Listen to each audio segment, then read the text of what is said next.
Bonjour à tous et à toutes. Donc je reviens aujourd'hui pour cette vignette qui est publiée en retard, mais je suis persuadé que vous me pardonnerez. Normalement, elle devait être publiée il y a une semaine, dimanche. Bon bah voilà. L'activité se fait forte en ce moment. La dernière fois que j'avais fait ma dernière vignette, j'avais traité du sujet des avantages et inconvénients des associés. Oula, autant pour moi, je me présente, Mickaël Capgras, You Work Here, et CEO, donc président du réseau d'affaires You Work Here, et président, cofondateur de la société Sherine, plateforme pour entrepreneurs. Vous êtes à la chronique Allez, chiche pour chronique hebdomadaire de l'intérieur de Chéri. Voilà, vous avez vu le nom marketing qui a été pensé, où en fait on va vivre en direct. Vous voyez, aucune préparation pour cette vidéo, donc de vivre en direct la création, le lancement et le développement d'une société en temps réel. Voilà, donc là, au moment où je parle, on est entre la phase de création. Et puis là, on est en train de tendre vers le lancement donc de Sherin. Donc c'est quasiment lancé. On signe encore des nouveaux partenaires. Enfin, il y aura toujours des nouveaux partenaires qui sont signés. Parce que l'idée, c'est de proposer des remises pour la communauté très large, très forte des entrepreneurs et des indépendants, de leur fournir des super tarifs. Donc on a signé des accords et ça continue. Et là, l'objectif est de signer nos premiers clients. Voilà pour le contexte, donc à travers cette chronique. Donc ce que je voulais vous parler. Alors la dernière fois, j'avais traité des avantages et inconvénients d'avoir des associés versus d'être tout seul, puisque moi je vis les deux choses en même temps. C'est pas mal en termes de développement personnel pour aussi apprendre à se connaître. Et il se trouve que un de mes associés, donc plutôt une, donc de Chéri, puisque c'est là où j'ai des associés, m'a fait le retour que ce sujet n'était pas assez développé. Donc, tu vois, Yasmina, je tiens compte de tes remarques. Donc, effectivement, elle m'a fait des remarques qui étaient justes, qui doivent s'entendre. Vous voyez, là, en direct, je vous donne une règle, effectivement, de prendre tout ce qu'il y a à prendre, que ce soit des clients, des fournisseurs, des partenaires, et plus encore de vos associés si vous en avez. Donc, elle m'a fait remarquer que cette chronique sur les avantages et inconvénients d'avoir des, euh, des associés n'était pas complète. C'est vrai que j'aurais pu en dire plus. Bon, j'ai voulu tenir sur un format court. Donc là, on va essayer de développer un peu plus cette partie, peut-être de la terminer, encore que il y aura toujours des choses à dire puisque j'apprends en temps réel. Alors c'est vrai que j'ai pas non plus envie trop de développer une partie qui les concerne et je sais, j'ai même pas posé la question si vous les développez. Bon, puisque Yasmina, tu m'as lancé, voilà, on va en parler. C'est vrai que j'ai eu un certain nombre d'expériences effectivement qui n'ont pas abouti en termes d'association, pour le dire de manière diplomatique, et du côté de Yasmina et François Charles également. Voilà, je vais pas entrer dans le détail de qui a tort, qui a raison, parce que c'est vraiment pas le sujet.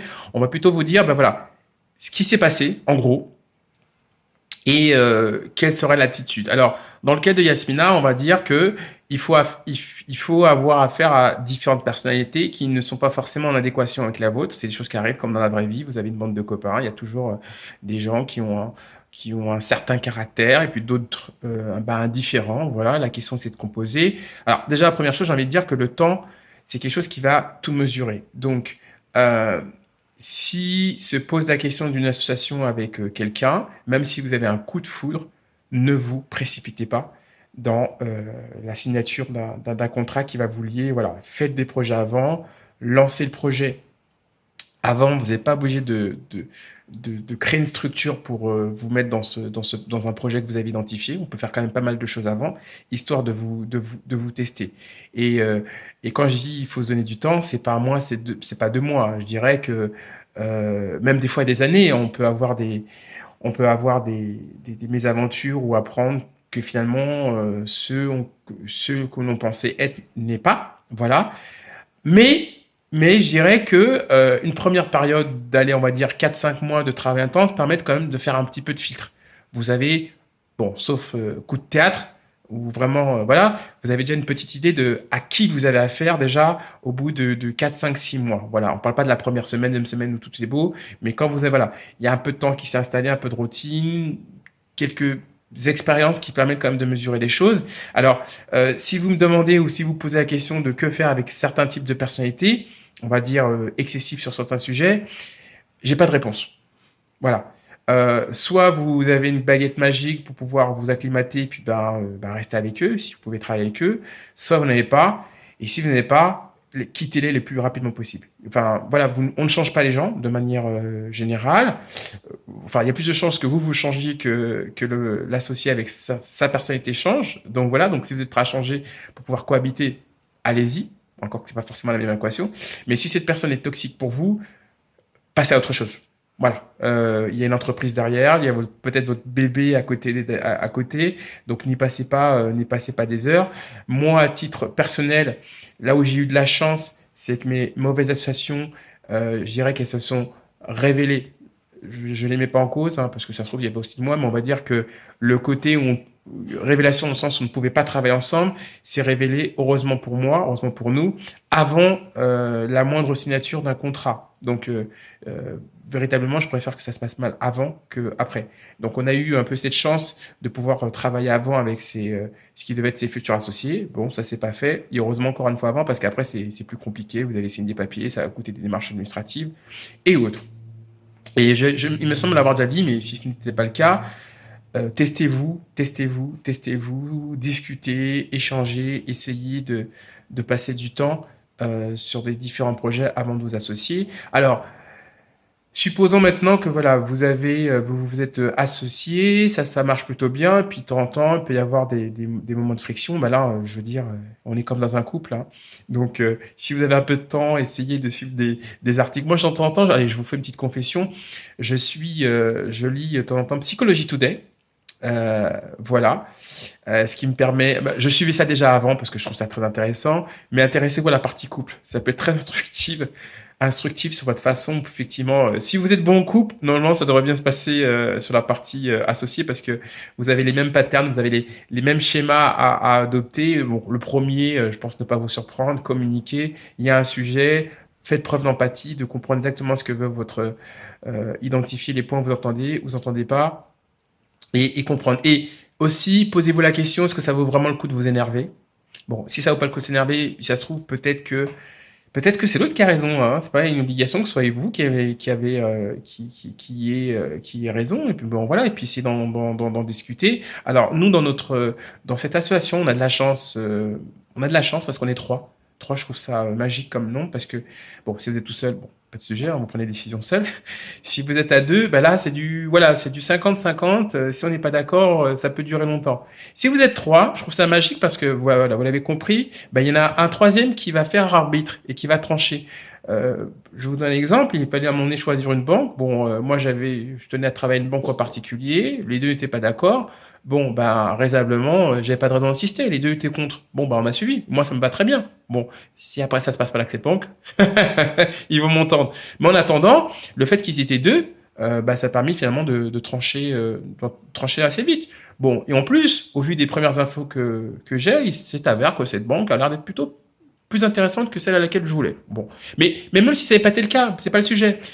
Le sujet, il est de pouvoir avancer ensemble. Voilà. Donc, c'est pas grave s'il n'y a pas toutes les bonnes expertises, c'est pas grave si on n'est pas toujours d'accord. L'idée, c'est de surmonter ça et à un moment donné, d'identifier ce qui est réellement important de ce qui n'est pas important. Est-ce que le fait qu'on retienne ma banque ou la leur est important? C'est relatif.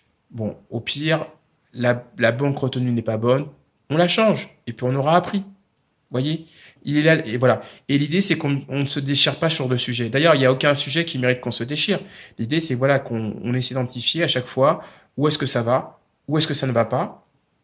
Et puis, avant de s'énerver, encore une fois, moi, ma recette magique maintenant, c'est est-ce que l'énervement que je pourrais avoir, cette espèce de cocotte minute utilisée pour avoir, peut justifier. En général, dans 99,9% des cas, la réponse c'est non.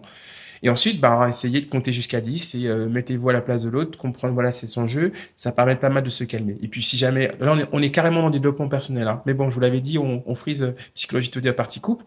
Et si jamais, voilà, indiquez aussi ce que vous ressentez. Voilà, c'est pas content, pas content. Donc, normalement, ça marche dans la plupart des cas, voilà, dans des espèces de notions de communication non violente. Je vous invite à vous renseigner dans ces sujets-là. Et puis, si la personnalité de vous en face est vraiment trop extrême, entre guillemets, une fois, deux fois, trois fois, bah écoutez, passez à autre chose. Ça vaut mieux pour vous, déjà pour votre état mental, comme pour votre autre ex-partenaire. En partenariat, et puis je terminerai là-dessus, vous n'avez pas le luxe de vous entourer de personnes toxiques pour vous. Je répète, dans l'entrepreneuriat, c'est un luxe que de s'entourer de personnes toxiques. Donc si vous avez identifié une personne toxique, vous la dégagez. Vous devez mettre pas plus de 5 secondes pour vous décider à la dégager. Alors, c'est valable aussi par extension pour les amis, des petits copains, des petites copines, etc. Si c'est quelqu'un qui vous pourrit par rapport à votre projet d'entrepreneuriat, qui vraiment vous rabaisse ou quoi que ce soit, alors si vraiment, voilà, si c'est la mère, la mère, le frère, etc., bah, c'est pas grave.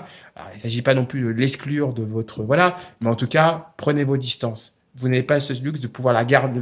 L'entrepreneuriat, c'est tellement difficile que vous n'avez pas le luxe de le garder aux alentours. Voilà, on a fini cette vignette. J'espère que c'était clair pour vous pour la partie entrepreneuriat.